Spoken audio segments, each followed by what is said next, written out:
How to deal with depression and anxiety? सारे yes. कितने चाहते हैं ये हो आज के सेशन का टॉपिक? जी, जो डिप्रेशन वर्ड है आजकल बहुत कॉमन हो गया है, छोटे छोटे बच्चे भी कह रहे हैं कि मैं डिप्रेस्ड हूँ। हंसने वाली बात नहीं है, और वो दवाइयाँ खा रहे हैं। अब सबसे पहले हमको मिल करके ये समझना है व्हाट इज डिप्रेशन, और फिर देखेंगे कि इसका क्या सोल्यूशन है। क्या ये सिर्फ एक साइकोलॉजिकल सोच है, या फिर इसका फिजिकल जो हमारे अंदर केमिकल जो इम्बैलेंसेस हो रहे हैं ब्रेन के अंदर, उससे भी कोई कनेक्शन है? सर, डिप्रेशन बेसिकली मुझे ये लगता है कि वो चीज़ है जब हम बहुत ज़्यादा एक्सपेक्ट करते हैं और हमें डर होता है कि हम वो एक्सपेक्टेशंस को फुलफिल नहीं कर पाएंगे। वो किसी और की भी एक्सपेक्टेशन हो सकती है, वो हमारी भी एक्सपेक्टेशन होती है। तो जब वो एक्सपेक्टेशन फुलफिल नहीं हो पाती, अल्कोहल ले लेते हैं, सिगरेट्स ले लेते हैं। और सिर्फ सिगरेट और अल्कोहल ही नहीं, मेडिकेशंस हैं बहुत सारी। Yes sir. मेडिकेशन पे हम चले जाते हैं, फिर मेडिकेशन के अपने साइड इफेक्ट्स हैं। बिल्कुल सर। कोई भी मेडिकेशन होती है उसके अपने साइड इफेक्ट्स होते हैं। हाँ जी सर। पॉइंट ये आ रहा है, व्हाट इज डिप्रेशन? पीछे उनको देना मैं। स्टेट ऑफ माइंड पे डिपेंड कर रहा है कि हम नेगेटिव सोच रहे हैं पॉजिटिव। कि जिस तरह से हम सोच रहे हैं, जिस तरह से हमारे फीलिंग्स इमोशंस काम कर रहे हैं, क्या इसके पीछे कोई फिजिकल रीजन भी है? हम क्या करते हैं, हमेशा एक प्रॉब्लम के एक छोटे से फ्रेगमेंट को देखते हैं और उस फ्रेगमेंट पे काम करते रहते हैं। होलिस्टिक अप्रोच नहीं है हमारी। होलिस्टिक मतलब कि हम पूरी तरह से नहीं देखते हैं किसी भी प्रॉब्लम को। मान लो प्रॉब्लम ये है, इसके इतने से एस्पेक्ट को हमने देख लिया या आधे को देख लिया और उस आधे को ठीक करते चले जा रहे हो, क्या उससे वो प्रॉब्लम ठीक हो जाएगी? तो one is psychological, which I agree it is, उसमें कोई डाउट नहीं है कि अगर उल्टा सोचोगे तो फिजिकली हमारे बॉडी के ऊपर रिएक्शंस उस तरह के होने लग जाए। स्ट्रेस होगा तो फिजिकली प्रॉब्लम्स आने लग जाएंगे। बट क्या इसका कोई फिजिकल रीजन भी है डिप्रेशन का? कंसेक्यूटिव फेलियर्स, मतलब that's what I think, due to consecutive failures. एक बार बंदा फेल हुआ, उसके बाद दोबारा होता है, फिर दोबारा होता है, तो then somewhere the person starts to think that it's not just my belief, it's actually true that I am not that able. तो आप अगेन जो आप बोल रहे हो किस लेवल पे है? वो फिजिकल लेवल पे है, साइकोलॉजिकल लेवल पे? ये तो हो गया साइकोलॉजिकल, जिस पे मेरे बहुत सारे सेशंस ऑलरेडी हैं कि फेलियर से कैसे डील करना है, नेवर गिव अप, लाइफ को किस तरीके से देखना है कि एक इवेंट का एंड आपकी लाइफ का एंड नहीं है। क्या इसके पीछे कोई फिजिकल रीजन भी है या नहीं है? फिजिकली कुछ ऐसा हो रहा है हम सबके साथ में जहां पर कोई बहुत बड़ी गड़बड़ है, और उस फिजिकल की वजह से psychologically we are not feeling good. कई बार ऐसा नहीं होता कि उल्टा सीधा कुछ नहीं हुआ है आपके साथ में, मतलब सब कुछ ठीक चल रहा है, फिर भी आपको अच्छा नहीं लग रहा, यू आर फीलिंग बैड। ऐसा हुआ है या नहीं हुआ है? मतलब बिना किसी वजह के ही मूड खराब है, ऐसा होता है नहीं होता है? ऐसा क्यों होता है? फॉर एग्जाम्पल बीमार होते हैं तो अच्छा फील नहीं होता, तो क्या वो साइकोलॉजिकल रीजन है या अंदर कोई बैक्टीरिया है, कोई वायरस है, कुछ कोई गड़बड़ हो रही है फिजिकल लेवल पे? ज्यादातर यही बहुत बड़ी प्रॉब्लम होती है। होता क्या है कि if a person is not feeling good, वो 2-3 दिन तक फॉर एग्जाम्पल बेड पर है, उसका कुछ करने का मन नहीं कर रहा है, that person is feeling sad without any, नहीं वो ब्रेकअप नहीं, वो तो फिर साइकोलॉजिकल हो गया, समझ गए? ब्रेकअप की वजह से बहुत सारे लोग खुश भी तो होते हैं।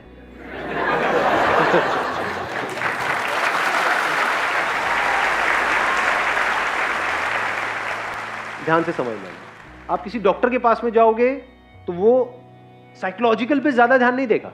वो क्या करेगा, फटाफट से अपना वो निकाला, उस पर लिखा ये खा लो, तो वो किस लेवल पे काम कर रहा है? फिजिकल।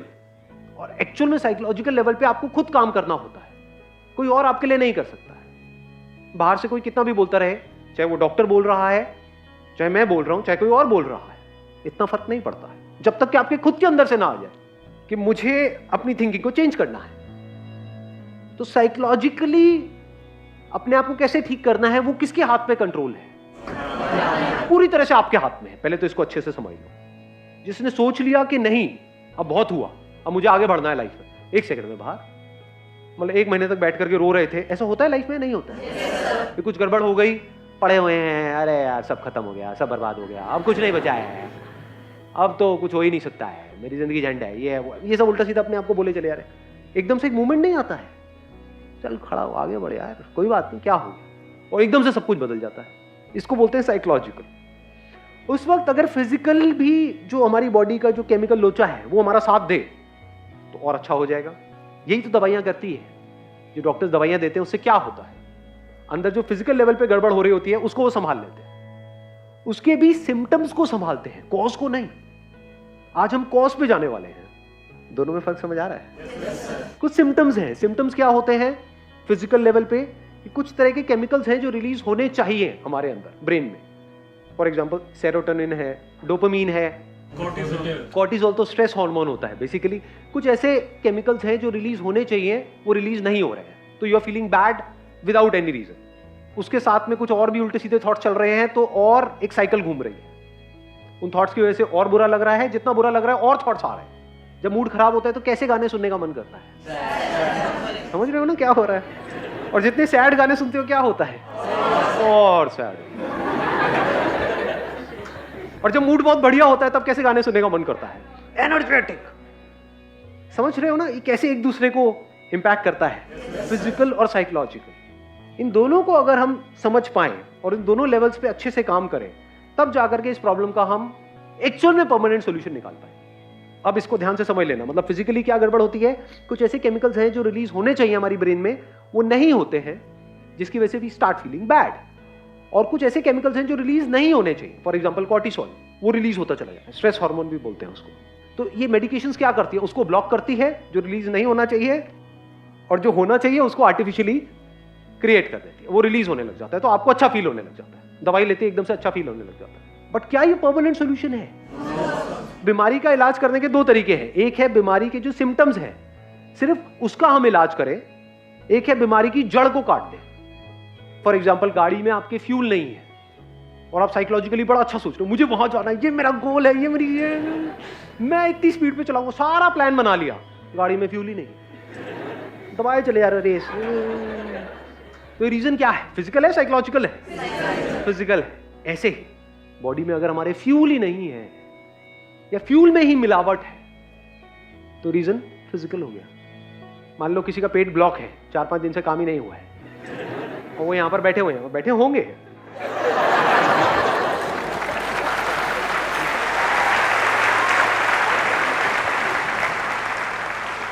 क्या वो ढंग से समझ पाएंगे कि मैं बोल क्या रहा हूं? सब ब्लॉक हुआ पड़ा है। आयुर्वेदा क्या कहता है? हर बीमारी की जड़ क्या है? पेट है। ये पता है हमको? क्योंकि जो भी फ्यूल चाहिए हमारी बॉडी को, चाहे ब्रेन को चाहिए, चाहे और ऑर्गन्स को चाहिए, कुछ भी चाहिए, यानी जो हम खाते हैं उसको एनर्जी में कन्वर्ट करने का काम कहां पर होता है? यहां पर होता है। तो अगर पेट हमारा ठीक काम नहीं कर रहा है तो ब्रेन कैसे ठीक काम करेगी? लगाओ दिमाग। मैं bachelor of Ayurvedic medicine surgery का स्टूडेंट हूँ। मैं एलोपैथी भी पढ़ता हूँ। तो जब आप आज बात कर रहे थे तो मेरे माइंड में सारी वही ड्रग्स आ रही थी, anti depressant, anti sedatives, anti hypnotics, जो आजकल डॉक्टर्स देते हैं। हाँ। सबसे पहले सर आपने जो एक बात बोली ना कि रूट, वो मेन चीज़ वही है। मैंने काफ़ी पेशेंट भी मेरे क्लिनिक पर आते हैं, मेरे फादर भी डॉक्टर हैं डिप्रेसेंट के।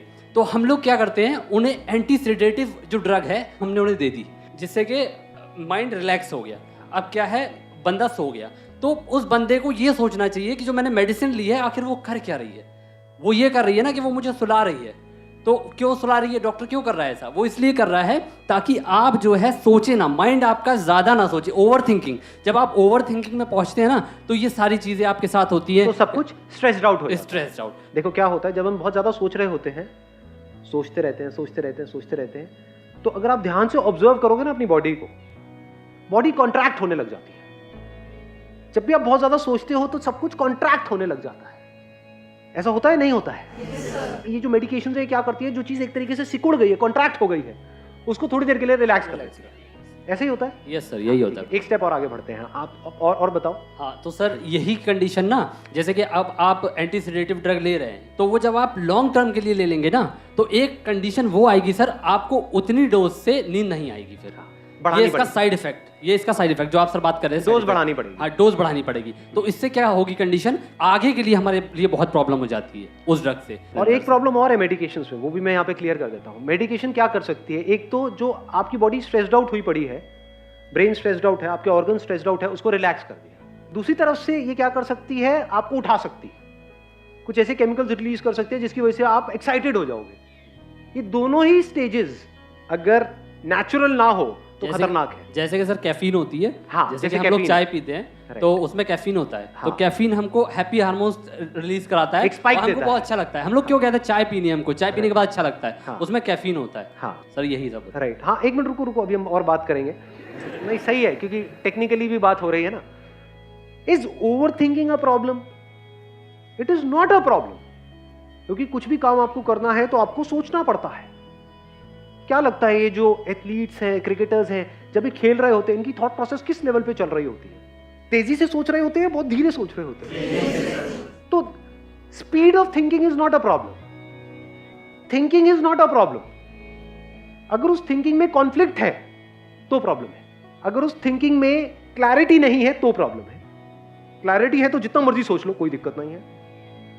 जैसे अभी ये सेशन हमारा चलने वाला है, मान लो जितनी भी देर तक चलने वाला है, अगर ये पूरे दिन भी चलता रहे तो मुझे कोई दिक्कत नहीं है। I will not feel tired. तो मैं अभी सोच रहा हूं या नहीं सोच रहा हूं, या फिर रिलैक्स पड़ा हुआ? हाँ, क्या बोल रहे हो भैया? ऐसा तो नहीं है ना? आपने बोला, मैंने सोचा, यहां से मैंने कुछ बोला, आपने बोला, तो एक कम्युनिकेशन चल रहा है। एक के बाद एक हम लेयर्स को हटाते चले जा रहे हैं। मतलब थिंकिंग बहुत ही डीपर लेवल पे चल रही है। उसकी वजह से क्या मैं टायर्ड फील कर रहा हूं? नहीं। जितना थिंकिंग में क्लैरिटी आती चली जाती है, हम कॉन्ट्रैक्ट नहीं करते हैं, एक्सपैंड करते हैं। तो कभी भी ये मत समझ लेना थिंकिंग प्रॉब्लम है। तो इन मेडिसिन की वजह से क्या हो रहा है, हो सकता है आपको थिंकिंग की जरूरत हो, बट माइंड इतना रिलैक्स हो गया है, कुछ करने का मन ही नहीं कर रहा है। दूसरी तरफ से ये क्या कर सकती है मेडिसिन, आपको एक्साइटेड कर सकती है। वो जो केमिकल्स अंदर जा रहे हैं ना, उसकी डोज बढ़ाते चले जाओ। इतने एक्साइटेड हो जाओगे, इतना फड़फड़ा जाओगे, होश भी नहीं होगा कि कर क्या रहे हैं। मतलब जरूरत से ज्यादा खुश हो जाओगे। और जब भी आप जरूरत से ज्यादा खुश हुए हो पास्ट में, अपने एक्सपीरियंस के बेस पे बताना, तब आपके साथ लाइफ में ज्यादा अच्छा हुआ है या बुरा हुआ है? तो जरूरत से ज्यादा एक्साइटमेंट भी बुरा है, जरूरत से ज्यादा रिलैक्सेशन भी बुरा है। अब जरूरत कितनी है, ये कौन डिसाइड करेगा आपके लिए? क्या कोई डॉक्टर? क्या कोई दवाई? या आपको खुद को पता होना चाहिए? ब्रेन कैसी होनी चाहिए? जो ना डल हो ना ओवर एक्साइटेड हो, नॉर्मल एक स्टेट में हो। नहीं तो प्रॉब्लम इसकी एक बहुत बड़ी क्या है कि इन मेडिसिन की वजह से जो एक्साइटमेंट हमको मिलता है, लोगों को उससे अटैचमेंट हो जाती है। फिर एक नॉर्मल स्टेट भी होगी, माइक लेकर के बताना मैं ठीक कह रहा हूँ, गलत कह रहा हूँ? बिल्कुल सही बोल रहे हैं। हाँ, फिर अगर एक नॉर्मल स्टेट भी होगी, जैसे एक बंदे की एक नॉर्मल स्टेट है, उसमें अगर उनको लाया जाएगा तो वो कहेंगे इसमें मजा नहीं आ रहा है, थोड़ा और बढ़ाओ डॉक्टर साहब। उसका परमानेंट सोल्यूशन क्या है, उसके बारे में हमको सोचना है। अभी मैंने एक फ्यूल का एग्जांपल आपको दिया था। हमारी बॉडी के लिए फ्यूल क्या है? फूड मतलब क्या? What is food? What do you call as food? Burger, pizza? What do you mean by healthy food? Physical activity से तो फ्यूल बर्न होगा, उसके बाद में हमको फ्यूल चाहिएगा। नहीं तो अगर आप फिजिकल एक्टिविटी करो और फ्यूल ढंग का ना लो तो फिजिकल एक्टिविटी भी आपके लिए नुकसान करेगी। तो अभी हम बात कर रहे हैं फ्यूल का। What is fuel for our body? जो हम खा रहे हैं सुबह से रात तक, वो पैकेज फूड जो खा रहे हैं, जो आपको बेचा जा रहा है, जो आपके सो कॉल्ड सेलिब्रिटीज आकर के एडवर्टाइजिंग कर रहे हैं, जो वो खुद नहीं खाते हैं बट आपको खिला रहे हैं, वो फूड है। पसंद क्या है, यहाँ से ऑनलाइन यहाँ से ऑर्डर कर दिया, वो आ गया, चले जा रहे हैं। अब फिर कह रहे हैं सर आपकी बातों का असर नहीं होता है।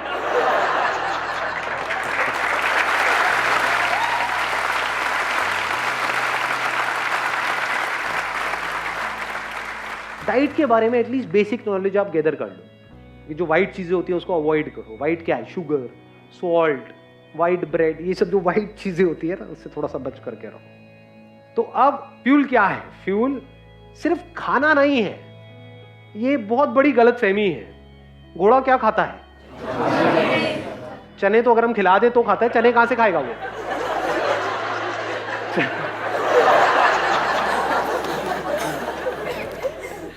घास खाता है।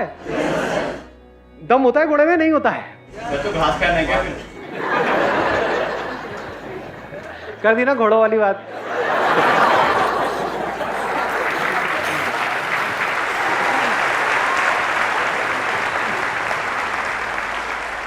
अरे मैं घास खाने के लिए नहीं कह, घास में क्या होता है इतना नहीं पता है?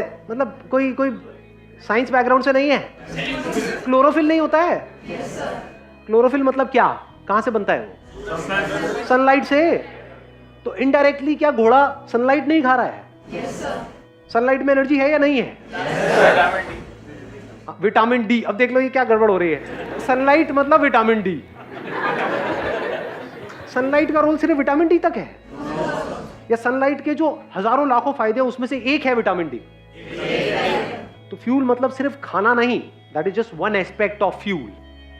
धरती, जल, अग्नि, वायु, आकाश, ये 5 तरह का फ्यूल है। फ्यूल से क्या होता है?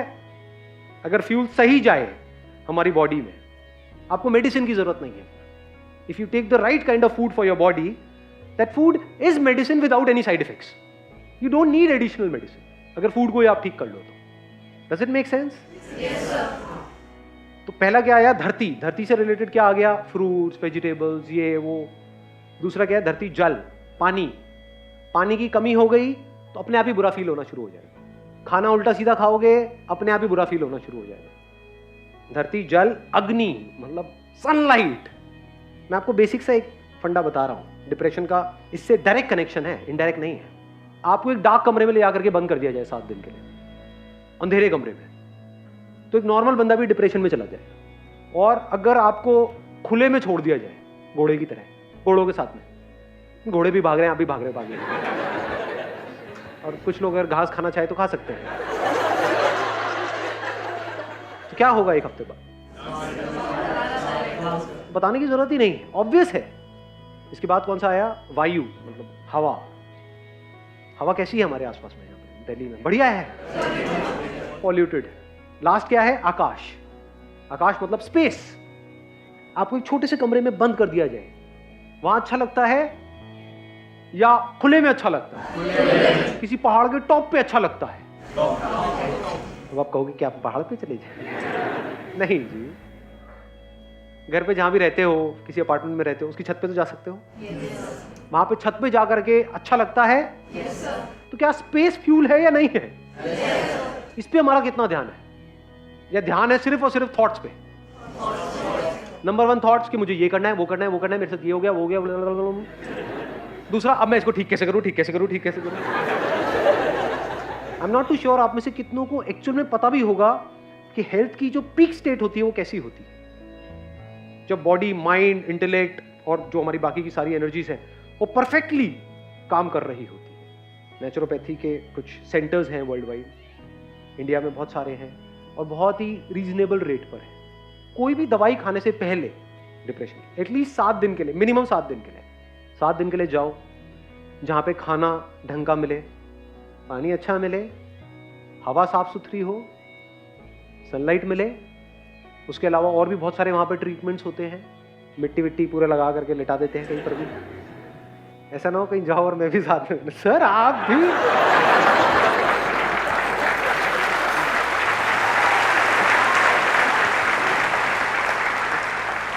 पूरी इतनी लाइफ आपकी आगे पड़ी हुई है, उसके लिए क्या है 10 दिन निकालना बनता है नहीं बनता है? गाड़ी की भी हम सर्विस कराते हैं ना। अपनी कितनी बार आपने एक्चुअल में सर्विस करी है अपनी बॉडी की? करते ही नहीं, इसकी तो कहीं बात ही नहीं होती है। बात क्या होती है? टॉप करो, ये करो, वो करो। इट्स ऑल अबाउट करो करो करो करो करो। तो करके भी इन खचरों का कुछ होता नहीं है और रोने लग जाते हैं तो सर ये तो कर लिया लेकिन, सर लेकिन, सर लेकिन, लेकिन।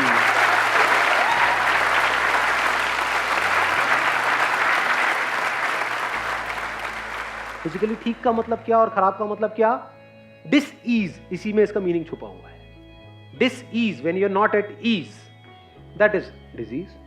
जो भी आप गड़बड़ कर रहे हो फ्यूल के लेवल पे, वो गड़बड़ करनी बंद कर दो तो बॉडी अपने आप ही एट ईज हो जाती है। Once you are at ease, mind clear हो जाता है, तब आप डिसीजंस ले सकते हो अपनी लाइफ के। और वहां पे जा करके आप ये सोच भी सकते हो कि यहाँ पे जो भी मैं अभी कर रहा हूं 7 दिन तक या 10 दिन तक या 15 दिन तक, उसको प्रैक्टिकली अपनी लाइफ में अप्लाई कैसे करूंगा अगले 1 साल तक। नहीं तो वो 7 दिन 10 दिन एक हॉलीडे की तरह हो गया, बेकार हो गया। You got the answer of this particular problem?